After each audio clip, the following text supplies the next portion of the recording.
Hi friends, உங்க எல்லாருக்கும் என்னுடைய அன்பான வணக்கம். இது ஷர்மிளா பிராங்கோவின் இந்திரஜித் நாவல் பகுதி 6. வாசிப்பது ஷர்மிளா பிராங்கோ. வாங்க ஃப்ரெண்ட்ஸ், தொடர்ந்து கதையை கேட்கலாம். வீரவேந்தன் தன் படையோடு பாய்ந்து வந்து கொண்டிருக்க வழியில் இரத்த வெள்ளத்தில் மூழ்கி கிடக்கும் பிரதாபச்சந்திரனை கண்டு திகைத்து போனான். குதிரையிலிருந்து இறங்கி ஓடி வந்தவன் அவனை வாரி எடுத்து தன் மடியில் போட்டான். பிரதாபா, என்ன ஆயிற்று? பதற்றத்தோடு அவன் கேட்க, மெல்ல விழிகளை திறந்து அவனை பார்த்தவன், அரசன் பொன்மொழியானின் காவலர்கள் ஆங்காங்கே பதுங்கி இருக்கிறார்கள். இந்திரஜித்துக்கு உதவ நாம் செல்லக்கூடாது என்று அவர்கள் நினைக்கிறார்கள். படையோடு வந்த என்னை மறைந்திருந்து தாக்கிவிட்டனர். உன் தந்தை என் உறவினர் என்பதால் மட்டுமல்ல, உன் நண்பன் வீரவேந்தனுக்கு நீ எச்சரிக்கை விடுக்க வேண்டும் என்பதற்காக உன்னை உயிரோடு விட்டு வர என் காவலர்களிடம் கூறியிருக்கிறேன் என்று அரசன் பொன்மொழியான் எழுதிய ஓலையையும் என் மீது வீசிவிட்டு சென்றனர். என்னை எச்சரிக்கிறானா அந்த பொன்மொழியான்? அவனுக்கு என்ன துணிச்சல்! நான் சென்று இந்திரஜித்துக்கு உதவி அந்த பொன்மொழியானின் கொட்டத்தையும் அடக்கிவிட்டு வருகிறேன். சரி, உன்னோடு வந்த உன் நாட்டு வீரர்கள் எங்கே என்று கேட்டான். அவர்களை சிறை பிடித்து விட்டனர்.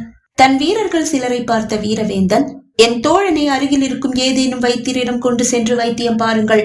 நான் சென்று இந்திரஜித்துக்கு உதவி விட்டு விரைந்து திரும்பி வருகிறேன் என்று கூறியவன் அங்கிருந்து செல்ல முயல அவன் கரத்தை பிடித்த பிரதாபச்சந்திரன், வீரா, இந்திரஜித் என்ற மாவீரன் நம்முடன் இருக்கும் போது மட்டும்தான் நாம் வலிமையானவர்களாக நமக்கு தோன்றும். மற்ற நேரங்களில் நாம் எதிரிகளை கண்டு அஞ்சியே ஆக வேண்டும்.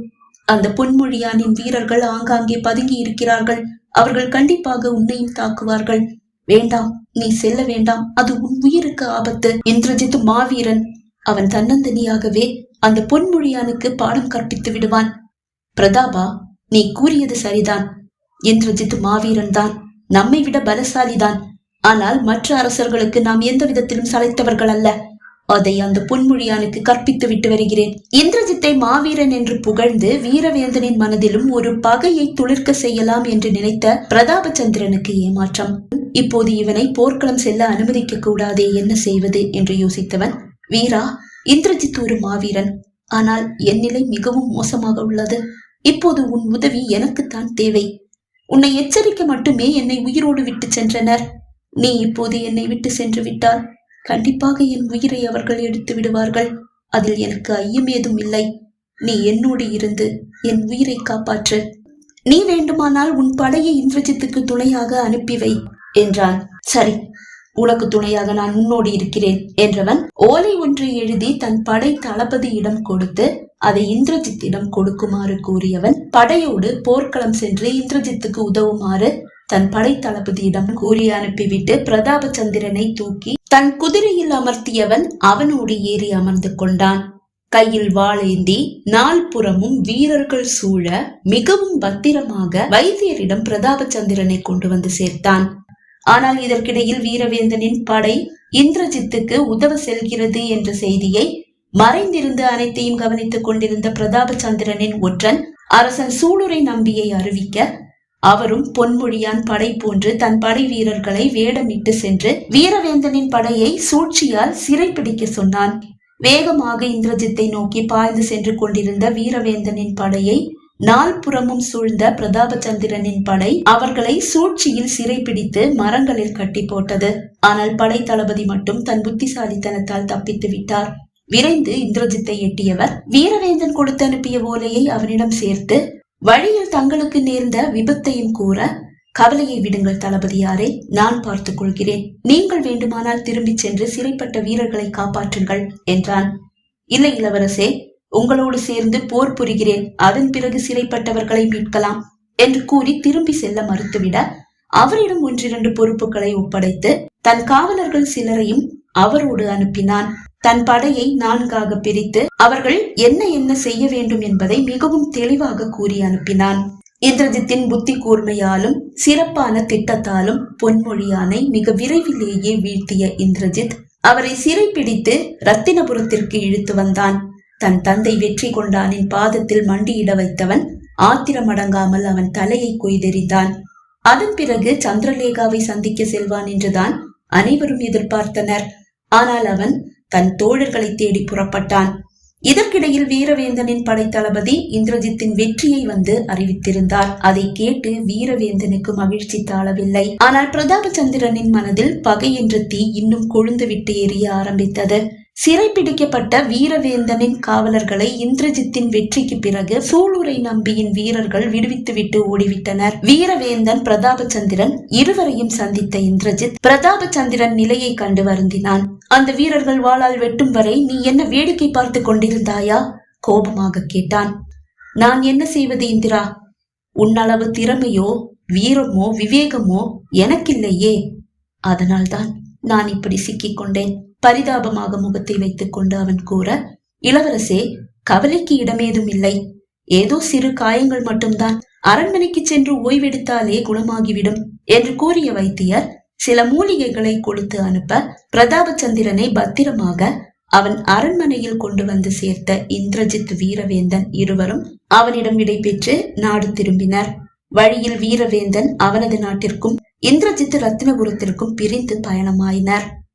நாட்டை அடைந்தவன் நேராக சந்திரலேகாவை காண வந்தான். இந்திரஜித் சந்திரலேகாவின் அந்த புறத்தை அடையும் போது சந்திரலேகாவின் தோழிகள் பதற்றத்தோடு ஒருவரை ஒருவர் பார்த்து கொண்டார்களே தவிர அவன் வந்த செய்தியை சந்திரலேகாவுக்கு அறிவிக்கவில்லை. விசித்திரமான அவர்களது இந்த செயலை கண்ட அவன் மனதில் ஒரு சந்தேகம். இளவரசி இங்கு இல்லையா என்று வினவினான். தயங்கிய தோழிகள் இல்லை இளவரசே என்றனர். எங்கு சென்றார்? போர்க்காளி கோயிலுக்கு. போர்க்காளி கோயிலுக்கா? ஆம் இளவரசே, தாங்கள் படையோடு சென்ற அந்த கணமே மாறுவேடம் அணிந்து தன்னந்தனியாக அரண்மனையிலிருந்து புறப்பட்டு விட்டார். ஏன்? தங்களுக்கு ஏதோ ஆபத்து என்று அவர் மனம் எச்சரிக்கிறதாம். தங்கள் உயிருக்கு பாதுகாப்பு வேண்டியும் போரில் வெற்றி பெற வேண்டியும் போர்க்காளி கோயிலுக்கு சென்றார். ஆனால் இளவரசி, தாங்கள் அரசர் பொன்மொழியானை வெற்றி கொண்ட அந்த செய்தி எங்கள் செவியை எட்டிய அந்த கணமே அவருக்கு செய்தி அனுப்பிவிட்டோம். ஆனால் இளவரசி இன்னும் வந்து சேரவில்லை. கேட்டது பாதி கேட்காதது பாதியாக இந்திரஜித் போர்க்காளி கோயிலுக்கு பாய்ந்தான். மிகவும் ஆபத்தான கொடும் வனத்திற்குள் கொடும் வனவிலங்குகளின் உறவிடத்தில்தான் இந்த போர்க்காளி கோயில் உள்ளது. ஆனால் இந்த கோயிலை எட்டிவிட்டால் வேண்டும் வரம் கிடைக்கும், அதில் ஐயம் ஏதும் இல்லை. இந்திரஜித்தின் குதிரை இலை சருகுகளை எல்லாம் சுழற்றி அடித்துக் கொண்டு போர்க்காளி கோயிலுக்கு பாய்ந்தது. ஒரு கையில் கடிவாளத்தையும் மறு கையில் வாளையும் ஏந்திதான் மின்னலாக பாய்கிறான். எதிரே சீறி வந்த புலிகளையும் சிங்கங்களையும் வெட்டி வீழ்த்தி விடாமல் அவற்றின் கால்களில் சிறு காயங்களை ஏற்படுத்தி தன்னை தாக்காமல் தடுத்து முன்னேறி செல்கிறான். இந்த வனப்பகுதி வேட்டைக்கு தடை விதிக்கப்பட்ட பகுதி. வனவிலங்குகளின் சுதந்திரத்திற்கும் மதிப்பு கொடுக்க வேண்டும் என்று கூறி இங்கு வேட்டைக்கு தடை விதித்தது இந்திரஜித்தின் தந்தைதான். ஆனால் போர்க்காளி கோயிலுக்கு இந்த வழியாக எளிதில் செல்ல முடியும். இல்லை என்றால் ஒரு முழு நாள் பயணம் தேவைப்படும். முன்னேறி சென்றவனின் கண்களில் அந்த பட்டு துணி சிக்கியது. கீழே வீழ்ந்து கிடக்கும் அந்த துணி இது யாருடையது? வாளால் அதை கோரி எடுத்தாலும் குதிரை பாய்ந்து கொண்டுதான் இருக்கிறது. அந்த துணியில் இருந்து வரும் வாசனை அது சந்திரலேகாவுக்கு சொந்தம் அல்ல என்று அவனுக்கு உணர்த்தியது. அதை வீசிவிட்டு கோயிலை நோக்கி பாய்ந்தான். வழியில் ஒரு சிங்கம் பாதி தின்ற மனித உடலை குதறி எடுத்துக் கொண்டிருக்கிறது. அது கண்டிப்பாக சந்திரலேகாவின் உடல் அல்ல. வழியில் கண்ட காட்சிகளை எல்லாம் தாண்டி தாக்க வந்த வன விலங்குகளையும் தாண்டி கோயிலை நோக்கி முன்னேறி கொண்டிருந்தான் இந்திரஜித். கோயிலையும் எட்டிவிட்டான். குதிரையை அந்த மர நிழலில் நிற்க வைத்துவிட்டு கோயில் முன்வாசலை அடைந்தான். வனவிலங்குகள் உள்ளே புகாதபடி அதன் முன்வாசல் மூடப்பட்டிருக்கிறது. அதை தள்ளி திறந்தவன் அம்மனின் சந்நிதியை நோக்கி நடக்க ஆரம்பித்தான். உள்ளே பேரமைதி. அம்மனின் சந்நிதியையும் எட்டிவிட்டான். அதன் வாசலும் மூடியிருக்கிறது. மெல்ல தள்ளி பார்த்தான். உள்ளே பூட்டப்பட்டிருக்கிறது. வெளியே இருக்கும் மணியை அடித்து தன் வரவை அறிவித்தான். சில நாழிகை கழித்துதான் கதவு திறந்தது. பதற்றமான விழிகளோடு கதவை திறந்த சந்திரலேகா இந்திரஜித்தை கண்டதும் ஓடி வந்து கட்டிக்கொண்டாள். அவள் விழிகளில் கண்ணீர். அவளை தன்னிடம் இருந்து அகற்றியவன், என்ன ஆயிற்று சந்திரலேகா? எதற்காக இந்த ஆபத்தான வனத்திற்குள் தன்னந்தனியாக வந்து தனிமையில் இருக்கிறாய்? அவன் வார்த்தைகளில் காதல் கலந்த கோபம். தங்களுக்கு ஏதும் ஆகிவிடுமோ என்ற பயம்தான். எனக்கு என்னவாகிவிடும்? எதுவும் ஆகாதுதான். ஆனால் ஆனால் தாங்கள் போருக்கு புறப்பட்டு சென்ற மறு கணம் எங்கள் அரண்மனையில் இருந்து எனக்கு ஒரு ஓலை வந்தது. எங்கள் அரண்மனை ஜோதிடர் என்னை எச்சரித்திருக்கிறார். என்ன எச்சரித்தாரா? ஆம் இளவரசே, தங்கள் உயிர் தோழனால் தங்கள் உயிருக்கு ஆபத்து என்கிறார். சிரித்தவன் வேறு என்ன சொன்னார் கேலி செய்தான். ஆனால் அவள் விழிகள் நிறைந்து விட்டது. அதை கண்டவன், இளவரசி, என் உயிர் தோழர்கள் என் உயிரை ஒருபோதும் கவர மாட்டார்கள், கவலையை விடுங்கள் என்றான். இல்லை இளவரசே, தங்கள் மரணம் அது தங்கள் உயிர் தோழனின் கைகளால் உறுதி என்று ஜோதிடர் கூறுகிறார். அதனால்தான் தாங்கள் அரண்மனையிலிருந்து வெளியே செல்லும் போது தாங்கள் திரும்பி வரும் வரை இந்த போர்க்காளி கோயிலுக்கு வந்து தங்கள் பாதுகாப்பை வேண்டி இங்கேயே இருக்குமாறு அவர் கூறியிருந்தார். அதனால்தான் நான் இங்கு வந்தேன். ஆபத்தான இந்த வனப்பகுதியில் இருக்கும் கோயிலுக்கு நீ தனியாக வருவதா? இதை என்னால் அனுமதிக்க இயலாது. இல்லை இளவரசே, எனக்கு எந்த ஆபத்தும் இல்லை. என்னை காத்துக்கொள்ள எனக்கு தெரியும். நான் அரண்மனையை விட்டு வெளியே செல்வதை நீ அறிந்தால்தானே இங்கு வருவாய்.